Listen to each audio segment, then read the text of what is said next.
It is the kind of allegation that does not just shake a throne, it shakes the very foundation of the Nigerian Federation, striking at the heart of the most revered traditional institution in the country. The headline you saw is not a whisper from the rumor mill.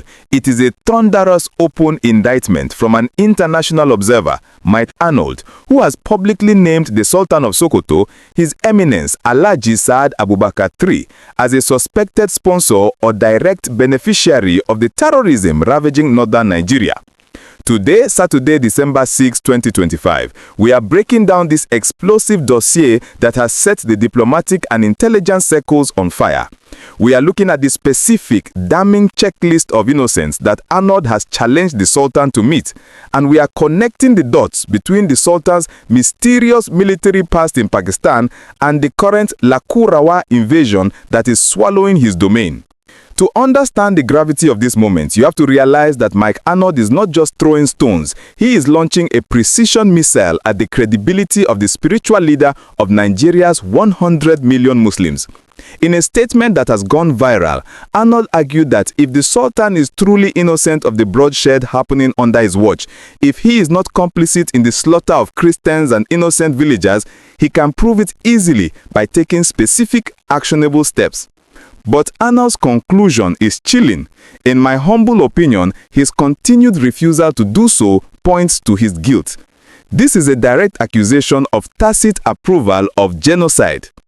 Let's dissect the Pakistan connection, because this is the part of the accusation that has intelligence analysts sitting up. Arnold challenged the Sultan to produce verifiable records of his work as a brigadier general in Pakistan and Afghanistan. Now, why is this significant?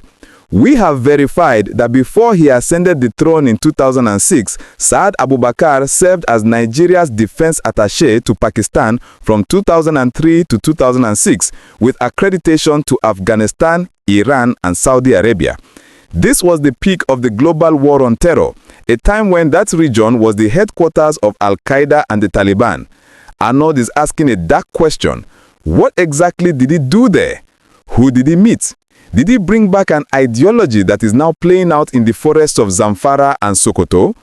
The insinuation is that the radicalization we see in the north today might have roots in those diplomatic years, and the refusal to open those files is fueling the suspicion that the Sultan might still be thinking like a general with a hidden agenda.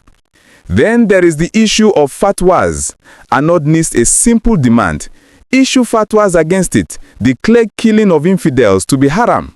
For years, critics have asked why the Sultanate has been relatively quiet or generic in its condemnation of religious violence. When Deborah Samuel was killed in Sokoto or blasphemy, the silence from the palace was deafening to many. Arnold is arguing that as the supreme head of the Islamic faith in Nigeria, the Sultan has the power to stop the religious justification for these killings with a single decree. By refusing to issue a specific fatwa declaring the killing of Christians as haram, Arnold argues he is giving the killers a theological pass. He is accusing the Sultan of repudiating radical imams only in private, while allowing them to radicalize youths in public. We also have to look at the mineral resources angle. Arnold challenged the Sultan to mobilize against the vast looting of minerals from his domain. This connects directly to the Lakurawa terror group we have been tracking. Security reports confirm that these terrorists are not just killing for sport. They are securing illegal gold mining sites in Zamfara and Sokoto. The northern governors recently called for a ban on mining, but Arnold's point is sharper. How can vast looting happen in the Sultan's backyard without his knowledge? In the traditional structure of the north, the emir knows every stranger who enters his domain. If foreigners from Mali and Niger are extracting gold and buying weapons, is it possible they are doing so without paying homage to the traditional powers?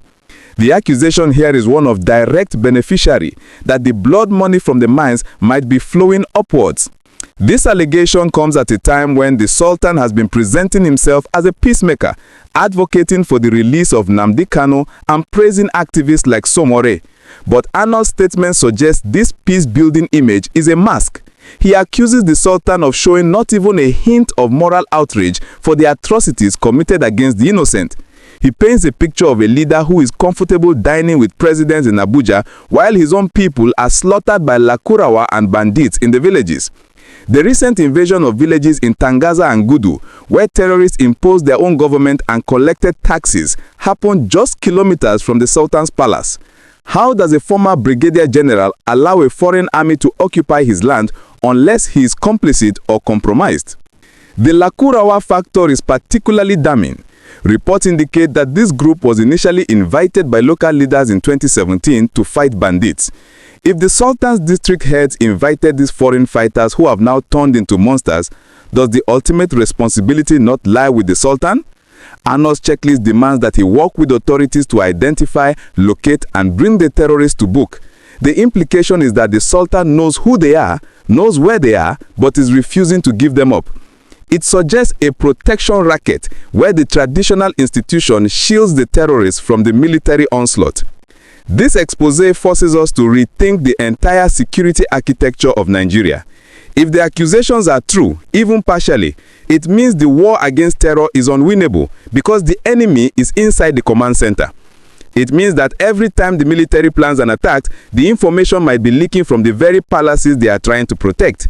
It explains why the banditry has lasted for over a decade, despite billions of dollars spent on security.